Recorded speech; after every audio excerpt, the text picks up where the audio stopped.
Uy, be, may papadala baga tayong generator ngayon. Ay, oo.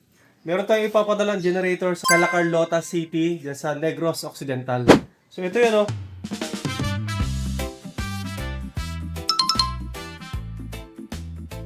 So ito yung ating Philippine 4200 inverter silent generator.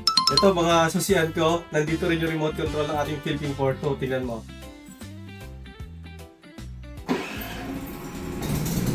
Di ba?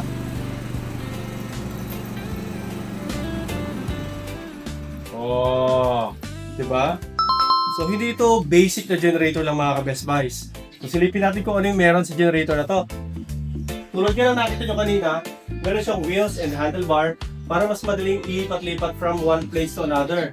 At ang kagandahan sa generator na to, silent type to siya at inverter. Ano nga ba yung makukuha nating benepisyo sa isang inverter na generator? Dahil ito ay pure sine wave, ibig sabihin napakaganda ng sinusupply nitong power output, lalong-lalo na sa ating mga electronic appliances and gadgets. Idagdag mo pa dyan yung pagiging silent type ng generator na to. Kaya naman hindi maiirita ang inyong mga kapitbahay dahil nasa 62 decibel lang yung noise level nito in 7 meters distance. Yung plastic quality, tingnan nyo.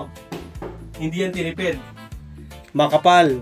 At hindi nagbabibrate at hindi umaalog kapag buhay yung generator. At may tatlong paraan ito para i-start mga ka-Best Buys. Una nga, di ba, nakita nyo yung pag-remote control.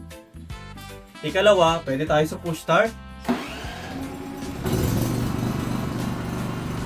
At yung kahuli-hulihan naman mga ka-Best Buys, kapag wala tayong battery, pwede natin itong i-manual start.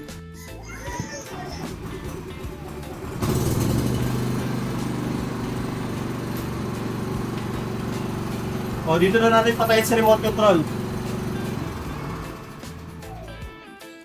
Maraming salamat nga pala, Lieutenant Colonel Lance Medina of La Carlota City, Negros Occidental para sa pagtitiwala at shout out po sa ating Philippine Army sa inyong serbisyo sa ating bayan. Maraming salamat po. Mag-ingat po tayo palagi and God bless po sa inyo lahat.